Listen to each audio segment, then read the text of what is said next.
Good morning, dear students. How are you? I hope you all are good and fine at your places. I am Hemlata Vasist, your geography teacher. Today in this video, we will start a new chapter of book second. That name is Minerals and Energy Resources. In this video, we will study about the minerals and the types of mineral distribution of minerals, and also we study about the energy resources. So let me start it with the introduction of this chapter. India is endowed with a rich variety of minerals resources due to its varied geological structure. Bulk of the variable minerals are products of pre-Paleozoic age.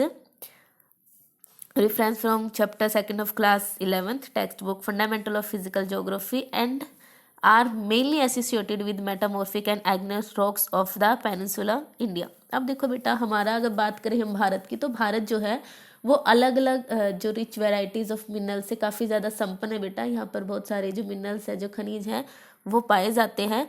और इन सब के बारे में bulk of valuable minerals are products of pre Palaeozoic age, ये हमने 9th 11th जो class है 11th class की जो बुक है फंडामेंटल ऑफ फिजिकल ज्योग्राफी उसमें पढ़ा था। और also study about the metamorphic and igneous rocks, जो चैप्टर था हमारा रॉक्स वाला, उसमें हमने देखा था कि जो रॉक्स होती हैं उनमें बहुत सारे जो मिनरल्स होते हैं वो पाए जाते हैं, या फिर ये जो रॉक्स होती है वो इन मिनरल से ही मिलके बनती है। The west alluvial plain tract of north India is devoid of minerals of economical use. The minerals resources provide the country with the necessary base for industrial development. और जो मिनरल्स होते हैं बेटा, वो सिर्फ जस्ट ये नहीं कि हमारे इंडिया की बात है, जहाँ पर भी मिनरल्स काफ़ी ज़्यादा पाए जाते हैं वहाँ पर जो इंडस्ट्रीज़ होती है उनके डेवलपमेंट को एक काफ़ी अच्छा बेस मिल जाता है। In this chapter, we shall discuss the availability of various types of minerals and energy resources in country. और इस चैप्टर में हम हमारी कंट्री में मिलने वाले डिफरेंट टाइप्स के जो मिनरल्स हैं, अलग अलग टाइप्स की जो एनर्जी रिसोर्सेज हैं, उन्हीं के बारे में हम स्टडी करेंगे। So start with the definition of minerals कि मिनरल्स होते क्या हैं। अब मिनरल्स देखो बेटा, ये प्राकृतिक रूप से मिलने वाला एक पदार्थ है, ठीक है, प्राकृतिक रूप से मिलने वाला एक पदार्थ है। बट ऐसा नहीं है कि ये जस्ट एक पदार्थ है भाई, इसकी अपनी एक संरचना होती है, केमिकल इसकी एक फिजिकल प्रॉपर्टी होती है, केमिकल फिजिकल प्रॉपर्टी होती है। Here the definition of minerals, a mineral is a natural substance of organic और inorganic origin with definite chemicals and physical properties. So अगर डेफिनेशन को हम देखें तो ये क्या कहते हैं बेटा कि खनिज एक ऐसे भौतिक पदार्थ होते हैं जो हमें माइनिंग की जो प्रोसेस होते हैं उससे तो मिलते हैं, और हर खनिज की अपनी एक रासायनिक और जो भौतिक जो विशेषताएं हैं वो होती हैं, ठीक है। सो ये होते हैं हमारे खनिज। अगर इसकी हम हिंदी में डेफिनेशन की बात करें तो एक खनिज निश्चित रासायनिक एवं भौतिक गुणधर्मों के साथ कार्बनिक और अकार्बनिक उत्पत्ति का एक प्राकृतिक पदार्थ होता है जिसकी अपनी एक रासायनिक और भौतिक संरचना होती है। क्लियर? आई होप कि खनिज की डेफिनेशन आपको बिल्कुल अच्छे से क्लियर हो गई होगी। उसके बाद नेक्स्ट है टाइप्स ऑफ मिनरल रिसोर्सेज, कि जो एक खनिज होते हैं, खनिज जो संसाधन होते हैं वो कितने प्रकार के होते हैं। मेनली अगर मैं बात करूँ खनिज के प्रकारों की तो वो 2 प्रकार के होते हैं। Okay, on the basis of chemical and physical properties there are 2 types, metallic minerals and non metallic minerals. Metallic जो मिनरल्स होते हैं बेटा, फिर उनको सब पार्ट्स हैं, ferrous minerals and non ferrous. Ferrous मतलब कि जिन मेटल्स में लोहांश पाया जाता है, जैसे कि आयरन ओर हो गया, मैग्नीज हो गया, ये सारे के सारे फेरस मेटल के एग्जाम्पल हैं। उसके बाद नॉन फेरस में जिनमें लोहा नहीं मिलता है, जैसे कॉपर है, बॉक्साइट है, गोल्ड है, सिल्वर है, ये सारे के सारे नॉन फेरस के एग्जाम्पल हैं। उसके बाद नेक्स्ट है नॉन मेटेलिक मिनरल्स, कि जो नॉन मेटेलिक मिनरल्स है बेटा, इनके फिर सब 2 पार्ट्स हैं, 2 सब पार्ट्स हैं, फ्यूल मिनरल्स और other non metallic minerals, metallics. जैसे कि फ्यूल मिनरल्स में कोल, पेट्रोलियम, नेचुरल गैस, जो हमारे ईंधन के रूप में जिनका यूज़ किया जाता है, ठीक है, जिनको एज एनर्जी रिसोर्स हम यूज़ करते हैं, ये होते हैं फ्यूल मिनरल्स। उसके बाद है अदर नॉन मेटेलिक्स में आते हैं मीका, लाइमस्टोन, ग्रेफाइट, ठीक है, ये होते हैं बेटा अकार्बनिक, जिनको हम कार्बनिक या फिर अकार्बनिक भी कह सकते हैं। कार्बनिक जो हमारे ईंधन खनिज होते हैं, जो फ्यूल मिनरल्स होते हैं, और अकार्बनिक जो अधात्विक होते हैं, जैसे कि माइका है, चूना पत्थर है, ग्रेफाइट है, ये सब के सब। ओके, उसके साथ अगर हम यहाँ पे बेटा करेक्टरिस्टिक्स देखें फेरस और नॉन फेरस की, जो धात्विक और अधात्विक होते हैं, इनमें डिफरेंस क्या होता है, इनकी हम पहचान कैसे करें भाई।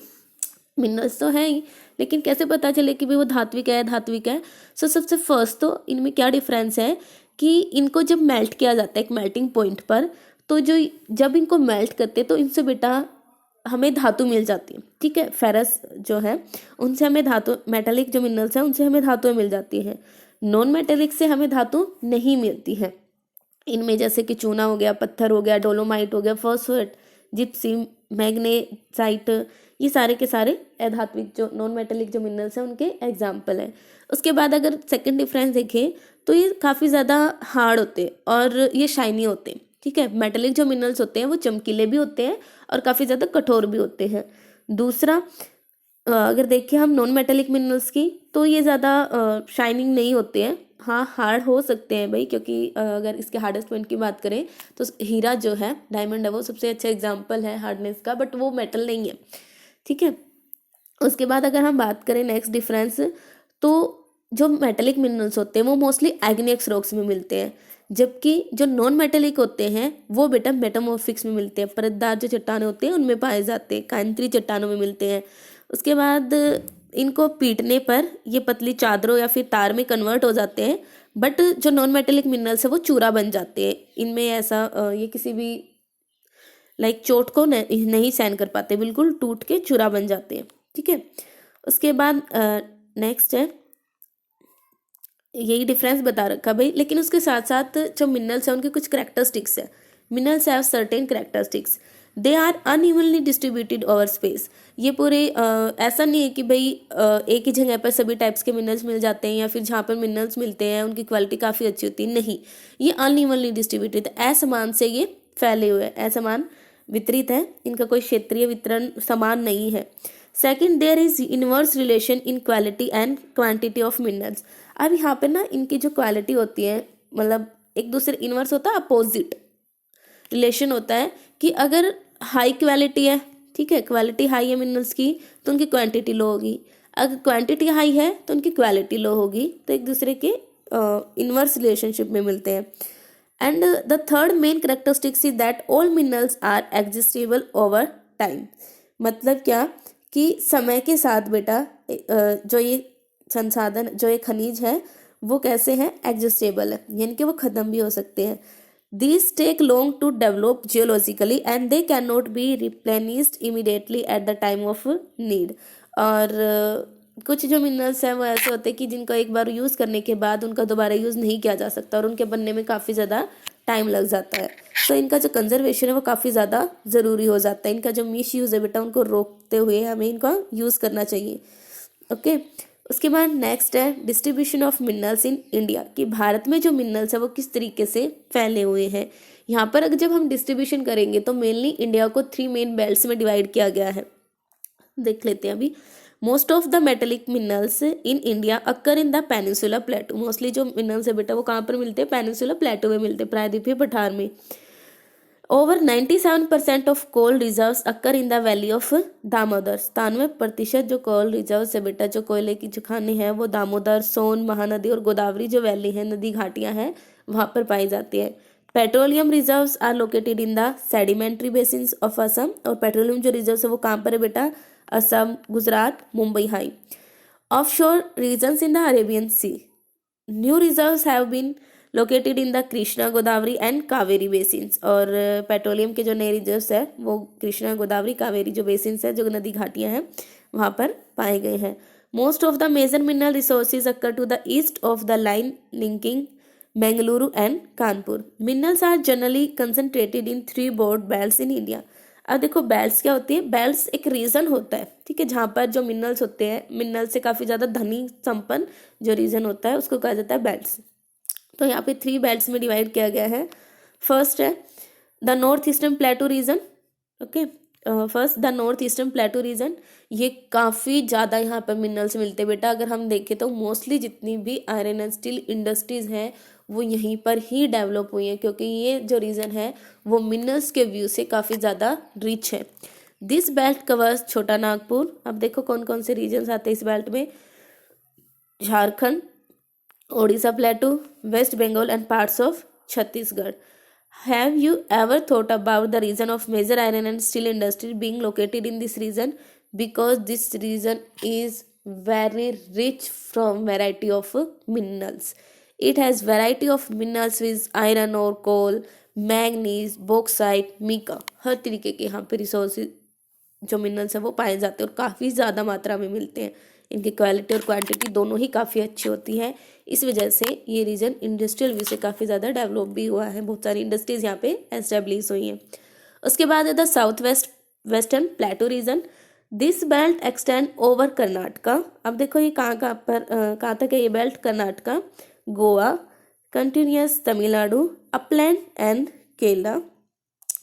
This belt is rich in ferrous metals and bauxite. ये जो बेटा यहाँ पर जो लोहा मिनरल्स है वो काफ़ी ज़्यादा मिलते हैं। It also contains high grade iron और, यहाँ पर काफ़ी अच्छी मात्रा का जो आयरन और वो पाया जाता है। मैग्नीज, लाइमस्टोन, ये सब इसमें मिलते हैं। This belt lack in coal deposit except Neyveli lignite.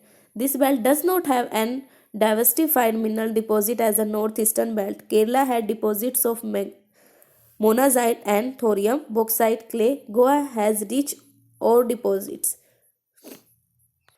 तो जो बेल्ट है बेटा, यहाँ पर जो शक्ति का साधन है कोयला, उसकी कमी रहती है, जिसकी वजह से यहाँ पे काफ़ी ज़्यादा जो हैवी जो इंडस्ट्री डेवलप नहीं हो पाई है।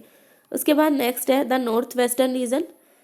द नॉर्थ वेस्टर्न रीजन, अगर नॉर्थ वेस्टर्न की बात करें तो बेटा यह जो बेल्ट है वो फैली हुई है। Belt extend along Aravali in Rajasthan and part of Gujarat and minerals are associated with Dharwar system of rocks. जो धारवाड़ टाइप की जो रॉक्स है बेटा, धारवाड़ चट्टानों में जो मिनरल्स यहाँ पे पाए जाते हैं। और यहाँ पर पेट्रोलियम और जो नेचुरल गैस है बेटा वो काफ़ी ज़्यादा पाई जाती है, काफ़ी ज़्यादा फेमस है ये बेल्ट पेट्रोलियम प्राकृतिक गैस के लिए। यहाँ पर कुछ नॉन फेरस मेटल्स भी मिलती है, लाइक तांबा, चांदी, सीसा, जस्ता भी यहाँ पे पाए जाते हैं। राजस्थान का जो बलुआ पत्थर है, ग्रेनाइट है, संगमरमर है, जिप्सम है, जिनका यूज़ घर बनाने के लिए किया जाता है, काफ़ी ज़्यादा यहाँ पर पाए जाते हैं। उसके साथ साथ बेटा यहाँ पर जो पेट्रोलियम डिपॉजिट्स है, पेट्रोलियम जो निक्षेप है, उनके लिए काफ़ी फेमस है Gujarat is known for its petroleum deposits. You may be नोविंग that Gujarat and Rajasthan both have rich source of salt. और जैसा हम जानते हैं कि गुजरात और राजस्थान जो है बेटा वो नमक के लिए काफ़ी ज़्यादा फेमस प्लेस है। ठीक है, सो आज की इस वीडियो में हम चैप्टर को यहीं तक रीड करते हैं। अच्छे से रीड करना, अपने नोट्स प्रिपेयर करना है। अगर उसके बाद कोई भी डाउट है then you also talk to me in the online class.